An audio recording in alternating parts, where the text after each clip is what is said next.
ভারত চীনের দ্বন্দ্বে বাংলাদেশ যাবে কোন দিকে? ভারত চীন দক্ষিণ এশিয়ার পরাশক্তি হতে চায়। ইতিমধ্যে তাদের মধ্যে খুব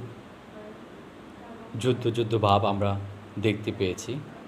যদিও আমরা সেই যুদ্ধের যে দাবামা সেটা আমরা দেখতে পাইনি।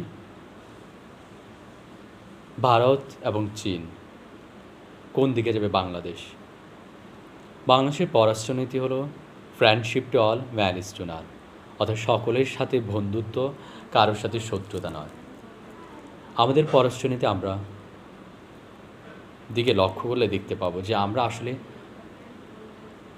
কোনো পক্ষে না গিয়ে আমরা আমাদের নিরপেক্ষ অবস্থানে থেকে আমাদের কূটনৈতিক যে সুবিধা অর্জন করা দরকার সে সুবিধা অর্জন করব। নরেন্দ্র মোদীর আগমন নিয়ে বাংলাদেশে বিভিন্ন রাজনৈতিক দল, বিভিন্ন ধর্মীয় সংগঠন বিরোধিতা করছে।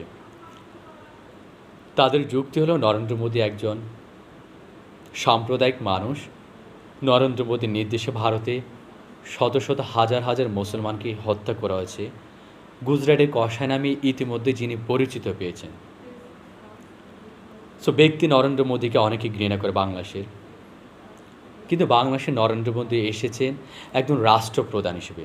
ভারতের বর্তমানে যিনি রাষ্ট্রপ্রধান থাকতেন তিনি আমন্ত্রিত অতিথি হতেন। ইতিমধ্যে নেপালের রাষ্ট্রপ্রধান, ভুটানের রাষ্ট্রপ্রধান, শ্রীলঙ্কার রাষ্ট্রপ্রধান, মালদ্বীপের রাষ্ট্রপ্রধান আমাদের স্বাধীনতার সুবর্ণ জয়ন্তীতে উপস্থিত হয়েছেন। ব্যক্তি নরেন্দ্র মোদীকে নিয়ে অনেকের প্রশ্ন থাকতে পারে, কিন্তু রাষ্ট্রপ্রধান নরেন্দ্র মোদীকে অবহেলায় কোনোভাবে কাম্য নয়।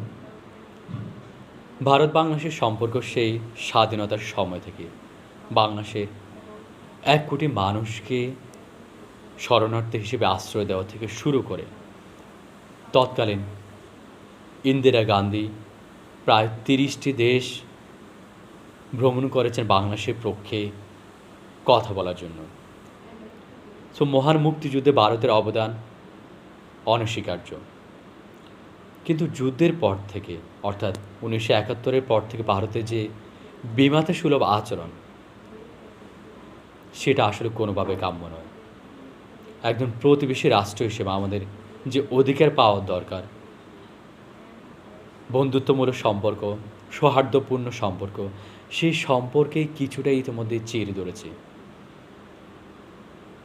আওয়ামী লীগ গভর্নমেন্টের পর কিছুটা সেই সম্পর্কের উন্নতি ঘটেছে, বাট সাম্প্রতিককালে বিভিন্ন ইস্যু নিয়ে ভূরাজনীতিগত কারণে বাংলাদেশের সাথে ভারতের সম্পর্কে কিছুটা টানাপোড়েন আমরা লক্ষ্য করতে পারছি। বিশেষ করে ভারতের সাথে তিস্তা ইস্যু নিয়ে বাংলাদেশের যে প্রত্যাশা, সেই প্রত্যাশা ভারত এখনও রাখতে পারে না। সেই জন্য বাংলাদেশের চীনের দিকে কিছুটা ঝুঁকে গিয়েছে। চীন তিস্তা মহাপ্রকল্পে অংশগ্রহণ করতে চায়। শুধু তিস্তা না, ভারতের সাথে আমাদের যে বর্ডার কিলিং, সীমান্ত হত্যা, সেটা খুবই অপ্রত্যাশিত, সেটা কোনোভাবে মেনে নেওয়া যায় না। যদিও 2001 থেকে 2008 সাল পর্যন্ত যে সীমান্ত হত্যার হার ছিল প্রতি বছর 200 থেকে 300 জন, সেটা এখন 10 থেকে 15-20 জনে নেমে এসেছে, কিন্তু একটা হত্যাকাণ্ড সীমান্তে কোনোভাবে প্রত্যাশিত নয়। মানুষ অপরাধ করে, অপরাধীদের শাস্তি আছে, কিন্তু হত্যা কোনোভাবে মেনে নেওয়া যায় না। বাংলাদেশের পররাষ্ট্র মন্ত্রণালয় ইতিমধ্যে সবসময় প্রতিবাদ করে এসেছে যে সীমান্ত হত্যা বন্ধ করতে হবে। ভারত আশ্বাস দিয়েছে যে সীমান্তে কোনো হত্যা হবে না, কিন্তু তাদের যে আশ্বাস, সে আশ্বাস এর কার্যকর বাস্তবায়ন এখন আমরা দেখতে পাইনি। আমি বিশ্বাস করি ভারত যে আশ্বাস দেয় সে আশ্বাসের শতভাগ কার্যকর করবে। আরেকটি ভারতের সাথে সম্পর্কের দূরত্ব তৈরি হওয়ার অন্যতম কারণ হলো আসামের নাগরিকপঞ্জি বা এনআরসি, সিটিজেন অ্যামেন্ডমেন্ট অ্যাক্ট। ভারতের বর্তমান প্রধানমন্ত্রী নরেন্দ্র মোদী অত্যন্ত কাছের মানুষ অমিত শাহ, তিনি বারবার তার বক্তৃতায় বলেছেন যে আসামের অনুপ্রবেশকারীরা হলো বাঙালি মুসলমান। আমি তার এই বক্তব্যের বিরোধিতা করি। তার এই বক্তব্য কোনোভাবেই গ্রহণযোগ্য নয়। ইতিমধ্যে বাংলাদেশের পররাষ্ট্র মন্ত্রণালয় তার বক্তব্যের বিরোধিতা করেছে। আরেকটি অন্যতম বিষয় হলো রোহিঙ্গা। যে ভারতকে আমরা বন্ধুপ্রতিম রাষ্ট্র মনে করি, সেই ভারত রোহিঙ্গা ইস্যুকে পাশ কাটিয়ে অর্থাৎ রোহিঙ্গাদের ইস্যুতে আমাদের পাশে না থেকে নীরব দর্শকের ভূমিকা পালন করেছে। সো এটা কোনোভাবেই কাম্য নয়। সো ভারত, নরেন্দ্র মোদী একজন ব্যক্তি, কিন্তু নরেন্দ্র মোদী গুজরাটের কসাই। সে নরেন্দ্র মোদী বাংলাদেশে শুধুমাত্র স্বাধীনতার সুবর্ণ জয়ন্তীতে আসছেন তা নয়, তার প্রধান উদ্দেশ্য হলো রাজনীতি। সে রাজনীতি হলো পশ্চিমবঙ্গে বিধানসভা নির্বাচনে যাতে করে বিজেপি নিরঙ্কুশ ভোট পায়। বিধানসভা নির্বাচনে ৭০ থেকে ৭৫টি আসনের মধুয়া সম্প্রদায়ের ভোটে সংসদ নির্বাচিত হয়। সেই মধুয়া সম্প্রদায়ের প্রধান ধর্মগুরু হরিচাঁদ ঠাকুরের বাড়ি বাংলাদেশের গোপালগঞ্জের ওরাকান্তি মধুয়াধামে।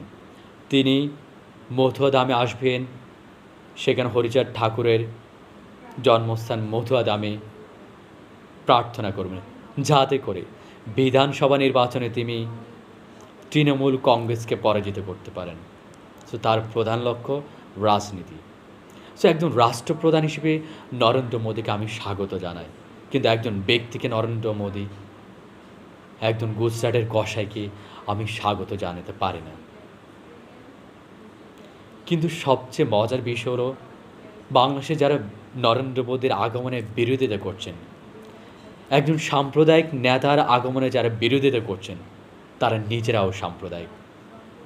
ভারতের সাম্প্রদায়িক দল বিজেপিকে, কট্টর হিন্দুত্ববাদী দলকে বাংলাদেশের বিরোধিতাকারীরা চায় না, কিন্তু তারাই হেফাজতে ইসলাম, জামাত, বিএনপি যে দলগুলো সাম্প্রদায়িক, তারাই আবার বাংলাদেশে সাম্প্রদায়িক রাজনীতি করেন।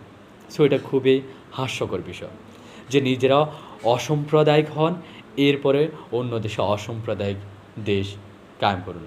আমি ব্যক্তি হিসেবে একটা অসাম্প্রদায়িক মানুষ। আমি চাই দল মত নির্বিশেষে সকলে তার অধিকার পালন করবে। ধর্ম যার যার, আমরা প্রত্যেকের ধর্মকে সম্মান করব, কিন্তু কারো ধর্মকে অবজ্ঞা করব না। ভারত চীনের যে বৈরিতা, বাংলাদেশ আসলে যাবে কোন দিকে?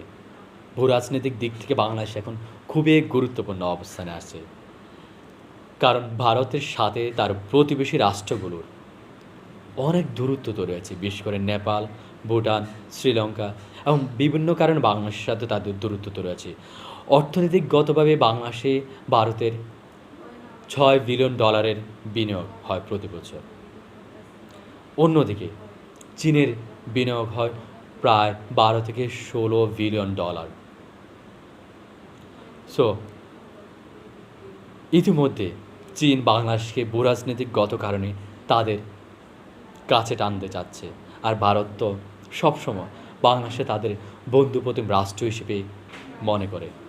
কিন্তু যদিও ভারতের কার্যকলাপে আমরা তাদের বন্ধুপ্রতিম রাষ্ট্র, স্বার্থপূর্ণ যে প্রতিবেশী রাষ্ট্র, তার ফলাফল আমরা দেখতে পাই না। এখন এই কার্যকলাপে ভূরাজনৈতিক দিক দিয়ে বাংলাদেশ যাবে কোন দিকে? ভারতের দিকে না চীনের দিকে? খুব মজার ব্যাপার, রোহিঙ্গা ইস্যুতে বাংলাদেশের পাশে যেমনিভাবে চীন ছিল না, তেমনিভাবে ভারতও ছিল না। চীনের বিরোধিতায় রোহিঙ্গা ইস্যুতে জাতিসংঘের নিরাপত্তা পরিষদে যে মায়ানমারের বিরুদ্ধে যে নিষেধাজ্ঞা আরোপ করা সম্ভব হতো যদি চীনের বিরোধিতা না হতো। সো খুবই আমাদের কূটনৈতিকগতভাবে আগাতে হবে যে আমরা আসলে চীনের দিকেও যাব না, ভারতের দিকেও না। আমরা ভূরাজনৈতিক যে সুবিধা নেওয়া দরকার সেটা ভারত থেকে নেব, চীন থেকে নেব। বাট চীন বাংলাদেশের উন্নয়নের চীন অন্যতম অংশ। ইতিমধ্যে বড় বড় প্রজেক্টগুলোতে চীন বাংলাদেশে বিনিয়োগ করেছেন। শুধু তাই নয়, চীন বাংলাদেশে 3000 পণ্যের উপর শুষ্কমূল্য প্রবেশাধিকার দেওয়ার জন্য প্রস্তাব দিয়েছে। সেটা বাংলাদেশের জন্য ভূরাজনৈতিকগতভাবে খুবই গুরুত্বপূর্ণ।